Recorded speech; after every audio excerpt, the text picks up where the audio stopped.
Coronavirus has kept schools in India closed for more than 7 months, affecting about 200 million children.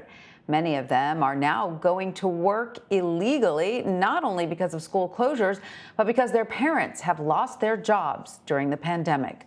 Arshad Zargar has more. In Delhi, a team of police, government officials and child rights activists are busy raiding shops that are suspected of using illegal child labor. Muhammad, 14, and Mohit, 15, were found working at a car paint shop. Both boys had quit school and traveled hundreds of miles to Delhi earlier this year to get work to support their families after the coronavirus pandemic struck.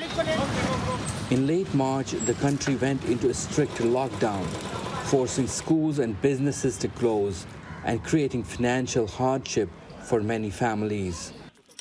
India's child labor problem is not new.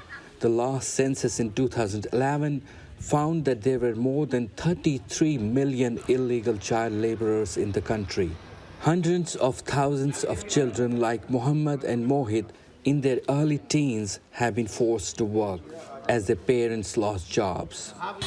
According to children's charities, many children are working up to 16 hours a day, earning less than $27 a month, and some children are not even paid.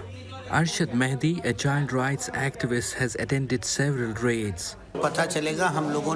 We have raided bus stops, railway stations in so many places across India, he says, but traffickers come up with new ways to bring children into big cities for work. India's Nobel Prize-winning activist Kailash Satyarthi, who has spent 4 decades campaigning against child labor, warned the government that the pandemic will make trafficking of children for labor and sexual abuse much worse. Indian government officials agree. There's also, for the lack of words, right, like availability of cheap labor. So it is expected that it is going to be tremendously high. There's a huge chance that a lot of children are going to be pushed into working as child labor across the country. These children will now be taken to a government-run home where they will be counseled, given free food and money, and placed back into school.